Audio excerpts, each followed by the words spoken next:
Good morning everyone. आप देख रहे हैं आपका अपना YouTube channel zero to infinity. हम आप यहाँ पे class 10th RS Agarwal book से चैप्टर 14 हाइट एंड डिस्टेंस का क्वेश्चन नंबर 27 सॉल्व करने जा रहे हैं। आइए। As observed from the top of lighthouse, कहाँ से ऑब्जर्व किया जा रहा है जी?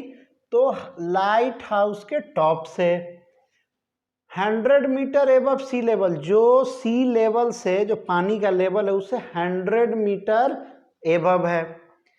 तो जाहिर सी बात है कि वहाँ से जब सीप को देखेंगे तो एंगल ऑफ डिप्रेशन बनेगा, यानी ऊपर से चढ़ के नीचे पानी में सीप को देखेंगे तो एंगल ऑफ डिप्रेशन बनेगा जो बन रहा है सेलिंग डायरेक्टली टुवर्ड इट, और वो जो सीप है वो लाइट हाउस की तरफ ही आ रहा है। क्लियर? और changes from 30 degree to 60 degree, जब तक ऑब्जर्व किया गया पहले देखा गया तो एंगल बन रहा था 30 डिग्री, लेकिन कुछ समय के बाद वो एंगल 60 डिग्री बनने लगा। तो determine the distance travel by the ship during the period as observation, observation के समय में वो कितना डिस्टेंस ट्रेवल किया, यही क्वेश्चन का डिमांड है, यही आपसे पूछा जा रहा है। तो आइए बना लेते हैं एक लाइट हाउस, और ये जो लेवल है वो सी लेवल है। क्या है जी? सी लेवल। मानिए ये सी लेवल है, इस पे जहाज चल रही है। पहले फर्स्ट टाइम जब देखा गया था तो ये एंगल ऑफ डिप्रेशन बन रहा था जी, कितना डिग्री बनाया जा रहा था? फर्स्ट बार, पहली बार 30 डिग्री। लेकिन कुछ समय के बाद शिप किधर की तरफ आ रहा है? फुट ऑफ लाइट हाउस की तरफ। कुछ समय के बाद मान लेते हैं कि यहाँ पे पहुँच गया, तो यहाँ पे जब देखा जा रहा है तो यही एंगल ऑफ डिप्रेशन कितना हो गया जी?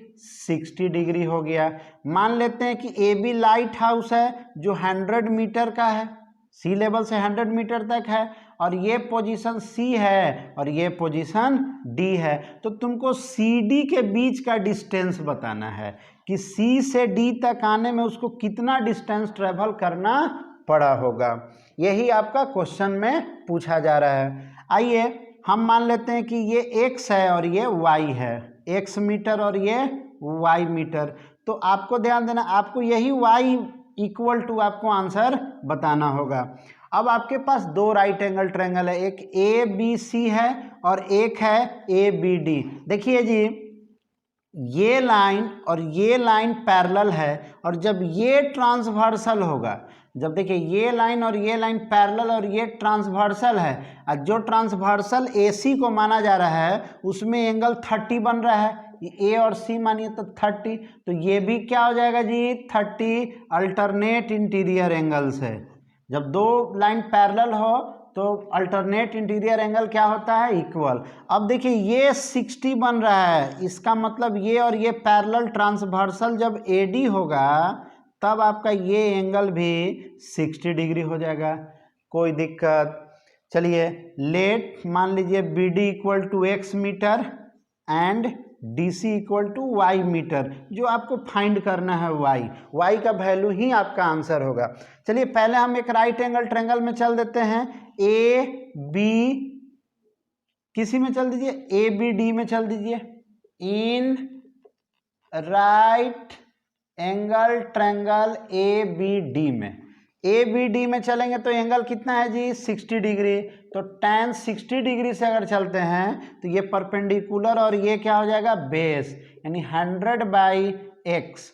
tan 60 का वैल्यू √3 होता है, 100/x क्रॉस मल्टीप्लाई। तो देखिए √3 को यहाँ चल जाइए, कर दीजिए, और x को यहाँ, ठीक है, आप इसे ट्रांसपोज कर सकते हैं 100/√3। इसे इक्वेशन 1 मान लीजिए। फिर दूसरा ABC में चलिए। In right angle triangle ABC में चल रहे हैं जी। ABC में देखिए एंगल 30 है, परपेंडिकुलर 100 है, और BC जो है वो बेस है, यानी x + y जो है वो बेस है। तो अगर tan 30 डिग्री से चलिएगा तो लिखना पड़ेगा आपको परपेंडिकुलर कितना है जी? 100/x + y। कोई दिक्कत? अब आइए इसका वैल्यू क्या हो जाएगा 1/√3 equal to 100/x plus Y.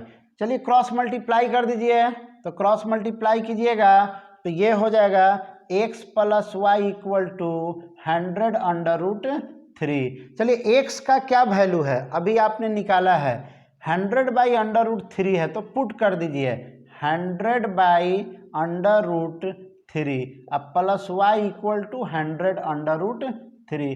अब चलिए 100/√3 को उधर भेज दीजिए तो y बराबर 100/√3 माइनस 100/√3 क्रॉस एलसीएम ले लीजिए तो ये √3 ये हो जाएगा 300 माइनस 100 तो ये 200/√3। अब इसी को 200/1.732 अब इसको डिवाइड देकर के निकाल लीजिए। चलिए अप्रॉक्स हम फाइंड करते हैं, यहाँ पे ही इधर ही हम फाइंड कर देते हैं। अब क्या लिख दीजिएगा 200 इंटू 1000/1732 यानी आपको 2 लाख में, ये 2 लाख हो जाएगा जी, 2 लाख में डिवाइड कर दीजिए किससे 1732 से, तो आपका आंसर आ जाएगा। ठीक है, तो हम कर ही देते हैं 2 लाख डिवाइड 1732 एक बार में 1732 8 6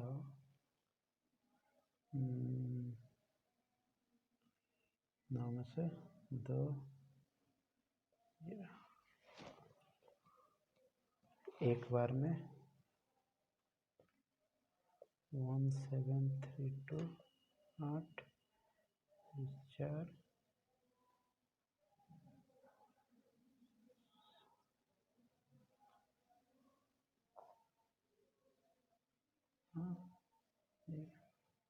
5 बार में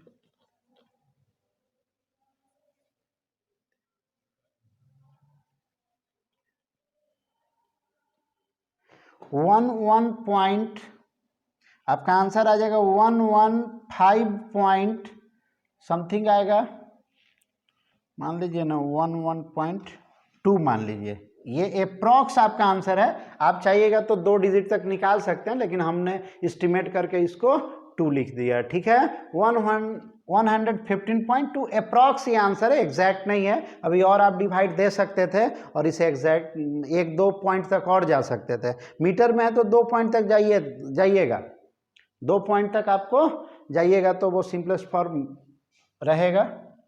ठीक है, यही आपका अप्रॉक्स आंसर है 115 पॉइंट समथिंग, जो भी हमको यहाँ एस्टिमेट करके 2 लिख दिए हैं। ठीक है, ओके।